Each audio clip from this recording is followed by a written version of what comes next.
Kayong lahat sa sayo. Okay, makinig ha. Handa ba kayong makinig? Kayo na. Ng salita ng Diyos. Mateo. Okay, video. Mateo. Sabay-sabay tayo. Mateo. Chapter 1. Chapter 1. Verse 23. Ito, sabi. Sabihin natin sabay-sabay. Maglilihi ang isang berhen at magsisilang ng isang sanggol na lalaki at tatawagin itong Emmanuel. Ang kahulugan nito, kasama natin ang Diyos. Yan. Okay.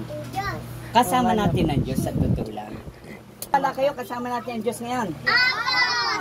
Yan. Kapag kasama na, naniniwala kayong kasama natin ang Diyos, sigurado kayo'y pagkakalaki. Amen? Amen! Okay. Alam nyo yung kwentong kay Pinocchio? Apo! Yung bata? Apo! Bakit pinalugdan ng... Dahil si Pinocchio ay may ugaling ganung apat. Mabait, magalang, masunurin, matulungin, mapagmahal. Kaya siya ay nabuhay. Nung siya nabuhay, nakita kay Pinocchio. Pinocchio o Pinocchio? Dahil bata pa si David noon, siya ay, sabi ni Haring Saul, sabi ng mga tauhan ni Haring Saul, mamamatay po tayo. Dahil ang laki ng kalaban, mandirigma si Gulayat.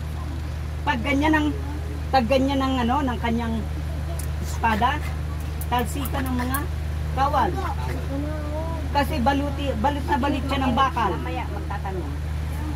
Tandaan niyo yung tinatanong, yung sinasabi ko, ha? Isahan mo sa umpisa para At ngayon, pinuntahan ni Haring David, ang kanyang mga kapatid sapagkat inutusan si David ng kanyang amang si Jesse.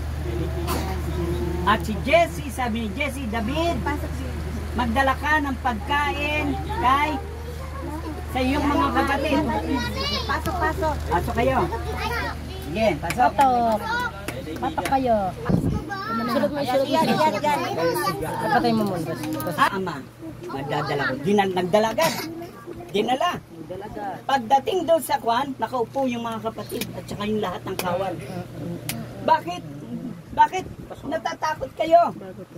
Sabi ni David. Mali bata si David. Batang David. Ay, bilisan mo. Ibigay mo na sa akin yung pagkain, sabi ng kapatid. At imalis ka na agad. At baka ikay mapatay niyan si David. Ayun si David.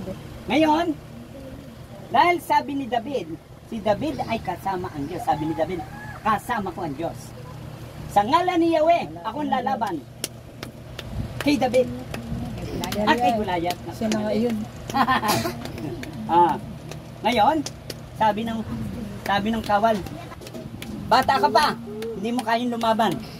Alis, uwi. Hindi umuwi si David. Ang ginawa ni David at punta kay Haring Saul.